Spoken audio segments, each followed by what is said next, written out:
Welcome back everyone, it's Eric from Rare Candy. Here today we are back with another Sword and Shield deck profile, this time taking a look at Snorlax VMAX with Porygon Z. So definitely an interesting take on Snorlax VMAX, I think. I think rightfully so, a lot of people's heads are going to be looking at things like welders to pair with Snorlax, and I think that definitely makes sense.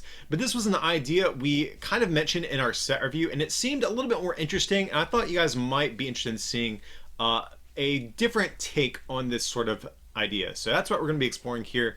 Porygon Z and Snorlax VMAX. And this is the same list that was featured in our recent testing rounds video as well. So if you guys do want to see how this deck looks in action, I will have a link down below in the description so you guys can go check out that video as well. But with that being said, let's hop into it and see what this deck is going to look like. So up first, we have 4 copies of Porygon. Porygon, of course, basically there just to get us into our Porygon Z. I really don't think you need 4 Porygon, but I like the 4 count because it ensures that we can get one down turn 1. And with the new first turn rules, limiting your options for supporters, sometimes you aren't going to be able to play a supporter and find those basics. So I like the 4 count just to ensure that we can get one turn 1. And it's also really not a bad starter because it has the attack quick draw. Just for a colorless energy, draw a card. Not a bad attack if you're going to be leading the game with this thing. But from there, we have 3 copies of Porygon Z. Of course, it's going to be the main form of energy acceleration we're playing in this particular deck. So it has this ability, Crazy Code, as often as you like during your turn, you can attach a special energy card from hand to one of your Pokemon. So very similar to the Blastoise of the past, and I guess of the present in the expanded format that allows you to accelerate as many water energies as you want. So this is cool because we can accelerate things like recycle energy, most notably for this deck, and also things like draw energy, which also happens to be in this list as well. And Snorlax is a pretty flexible attacker because it can be powered up with colorless energy, so that's why we are kind of going down this route. We have some other cool cards in here that kind of combo well with some of these energies, which we'll get into. So this is going to be the main way we're going to be trying to accelerate energy to our Snorlaxes. So up next from there, though, we have 3 copies of Snorlax V. So not too much to say about Snorlax V. It's kind of okay. Really, Snorlax VMAX is where things get more exciting. But this guy, 220 HP, so it's a bit tanky for a 2-prizer. 3 energy does 60, and you heal 60. And then its attack for 4 energy, 170, and you're asleep. Not too great, but the 170 attack can knock out the Dene GXs. So I guess that is worth pointing out at the least. However, from there, we have the big guy himself, Snorlax VMAX, the main attacker of the deck. So Snorlax VMAX, 340 HP, the biggest Pokemon that we now have in the Pokemon TCG. This is one of the new VMAX cards. It's basically just a Pokemon V that evolves and now gives up 3 prizes, but it gets, a little bit stronger in the process, of course. So it just has 1 attack here for 3 colorless energy is 60 plus 30 more for every Pokemon on your bench. So that means if we have a full bench plus the 60, we're hitting for 210, which is pretty good. We can knock out really any of the basic GXs that are running around, but with a couple of damage modifiers, we can actually knock out the new Zacian V, which is coming out in the same set, which looks to be very popular going forward. So with a couple of quick damage modifiers, we can actually knock that out with this guy as well, which is really nice. 340 HP makes us a monstrous tank, and even if we aren't one-shotting tag teams or opposing VMAXs, we have so much HP, we can kind of endure a couple hits usually. And another thing I will point out about Snorlax is the fact that it has a 4 retreat cost, which means we can abuse buff padding, which is in this list as well, to change our HP from being 340 all the way up to 390, which is insane. So that's what we're trying to do with this thing, just tank hits, 2-shot everything, probably 1-shot our opposing 1-prize decks, and like 2-prize decks in the process. So up next from there, we have a couple of different support Pokemon. The first of which is going to be 1 copy of Cramorant V. This is going to be an alternate attacker that we have here that Sword and Shield is giving us. So Cramorant V, it's another colorless attacker. However, this one for 1 colorless energy, you search your deck for 2 cards, put them in your hand. So this is actually a card that's really nice to lead the game with if you do happen to start with it. But the main reason it's in here is for its second attack for 3 colorless energy, is 160. To one of your opponent's bench Pokemon, or I think it's any Pokemon actually, not just bench. So 160 is really nice actually because we can one-shot the Dene GXs, or if we attack something with Snorlax VMAX and they retreat, we can always just snipe them later in the game, pick them off, and get our our 2 or 3 prizes, whatever it might be. And the discarding effect really isn't bad because we are playing Recycle Energy in the deck. So we can accelerate 3 Recycle Energies to Cramorant V. Whenever we discard them, we just put them right back into our hand, and Porygon Z can accelerate them down on our next turn as well. So just a nice little 2-prize backup attacker that we have. Up next from there, we have 1 copy of Oranguru. So Oranguru is going to be another new Sword and Shield card. So I've been a really big fan of this. I think it's actually one of the more underrated cards that are in this set so far that I've been messing with. But it's just a basic, has this ability. Once during your turn, you may put a card in your hand on your top deck. Or I'm sorry, you may switch a card in your hand with the top card of your deck. So this is cool because let's say we play a Cynthia for turn and we whiff our energy that we might need as an example. Well, with the Oranguru, we can effectively dig 1 card deeper every turn after we play our supporter, which is really cool. You know, we need Pokemon on our bench anyways to do more damage with Snorlax VMAX, so it may as well be Pokemon that we can get some value out of in the process, like Oranguru. So, big fan of this card. Has also just kind of a mediocre attack, 3 for 70, really not good, but the ability is the main reason we are playing this thing. So up next from there, we are also playing 1 copy of Galarian Zigzagoon, another new card from Sword and Shield. A lot of new Pokemon in this deck. So this is going to be one of the damage modifiers I mentioned for Zacian V. So it has this ability, whenever you bench it from hand, you put 1 damage counter on one of your opponent's Pokemon. So 210 plus the Galarian Zigzagoon is 220, knocking out Zacian V, getting yourself 2 prizes, all in one swoop if you want to. So up next from there, just 1 copy of the Dedenne GX to round out this list. So just playing the 1 Dedenne, I really don't like a heavy count of it in this deck just because you want to kind of force your opponent to go through Snorlax because it's such a tanky Pokemon. So that's why I'm really not playing many of these, even though I think initially you might kind of think about doing so just because it has synergy with Snorlax. But of course, we still want it just because it can bail us out of a dead hand with that Dead A change ability, discarding our hand and draw 6 whenever we bench it. So that's going to be our Pokemon line. Going on to our supporters, we have 4 copies of Lily. So I talked about this in some other videos where I mentioned Lily. It's still a good card, but it definitely does get hurt a little bit by the new first turn rules. So Lily, draw until you have 8 if it's your first turn, but if any other turn, you just draw until you have 6. So it's still decent, but definitely a card that does get hit by the new first turn rules. I think you might consider playing something like Professor's Research, but I'm really not a big fan of it in a deck like this where there's so many moving pieces at any given point. Professor's Research is probably better in the late game once you already have your evolutions, but I really don't like a big, thick 4 count of Professor's Research in a deck like this. So that's why I'm still kind of falling back on Lily here overall.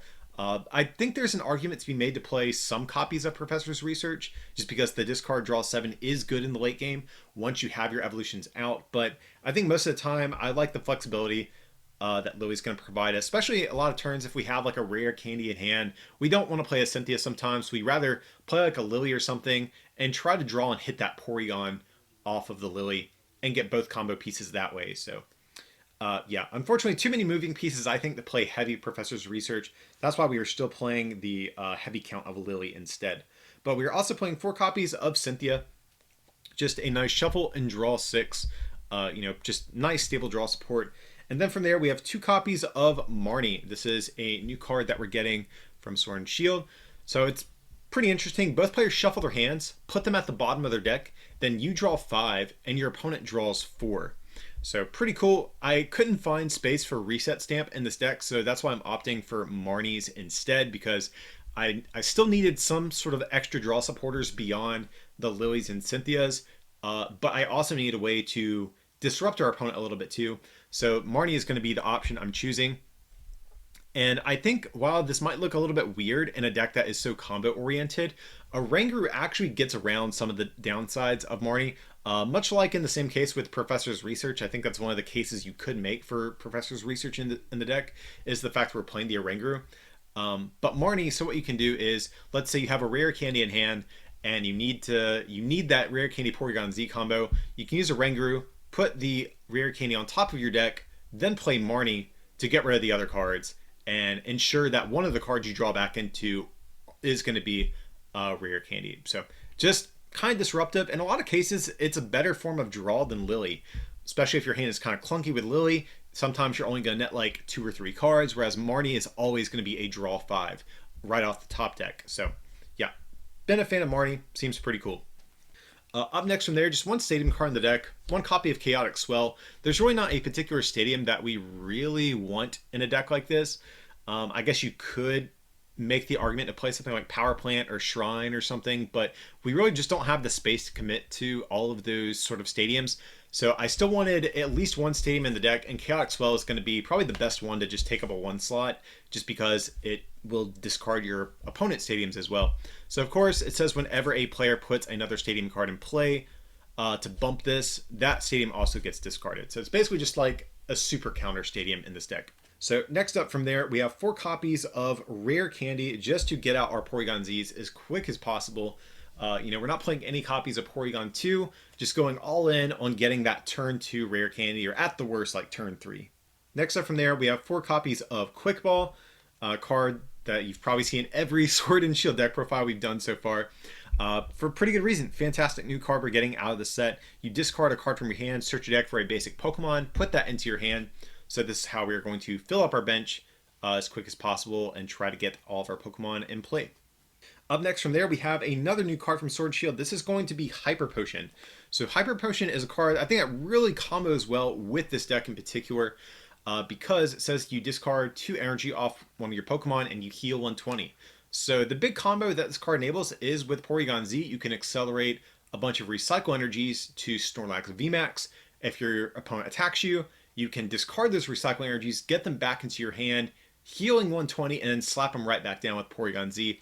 So Hyper Potion, been a really big fan of how this has been working out, just because the discarding effect it basically isn't even there, essentially. This card effectively reads heal 120 once you have a Porygon Z in play.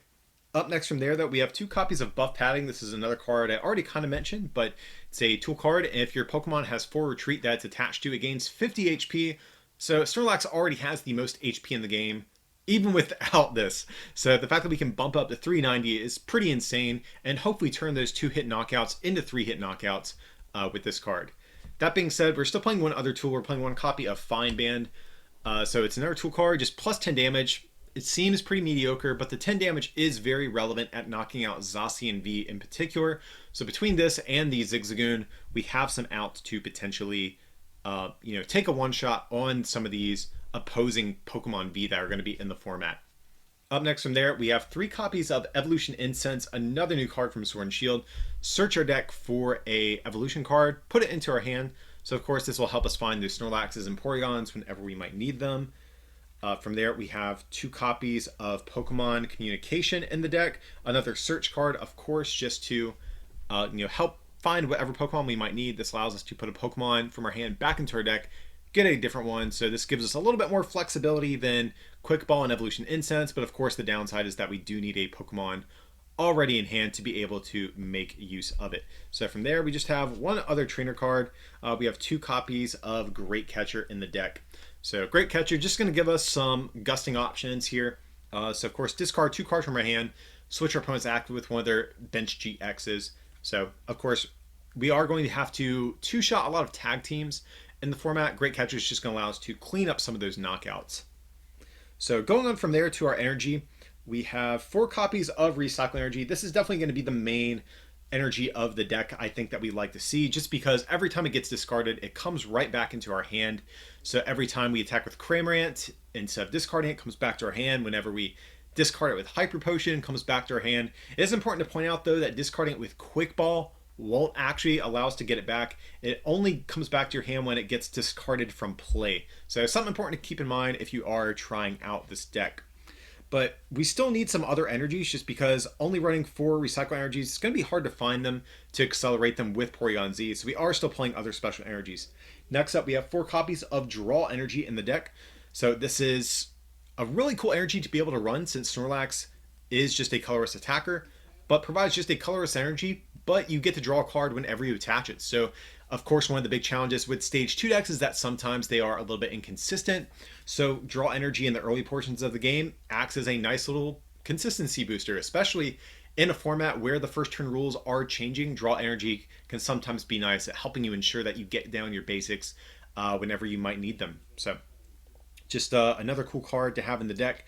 And then from there, we have 3 copies of Triple Acceleration Energy. I think this is a card you might think, why aren't you playing 4 of this? But, you know, it's really just a card we want to see until we get Porygon Z online. And that's one thing I do like about this deck too, is that unlike a lot of decks like this of the past, you don't even need your stage 2 Pokemon in play to be able to attack with this thing. Because on the turns that you whiff your Porygon Z, you can still just attach a Triple Acceleration Energy to Snorlax VMAX and start putting on pressure. So that is something I do like about this. That's one of the big things that made me attempt to try this over something like a Welder deck for the channel, just because it kind of gets around one of the big downsides that stage 2 decks normally have. But with that being said, that's going to be our attempt here at the Snorlax VMAX Porygon Z deck. Definitely a very unique way, I think, to build around Snorlax VMAX. That being said, I still think people should be testing around Welder as well. That also just seems really, really good, just because Welder has been one of the most format-defining cards for some time. And basically, most Pokemon that can use Welder end up being pretty good. So I definitely think people should also test that version in addition to this one as well, and find out what is going to be sticking for them. But if you guys did enjoy this deck profile, of course, feel free to like and subscribe and comment below what you guys are thinking for Snorlax VMAX, how you guys want to run this deck. And if you can, consider supporting this channel as well by becoming a patron over at patreon.com/rarecandytcg, or by picking up some merch from our online store, rarecandytcg.com. It would mean a lot. But as always, thanks so much for watching, and we'll see you next time.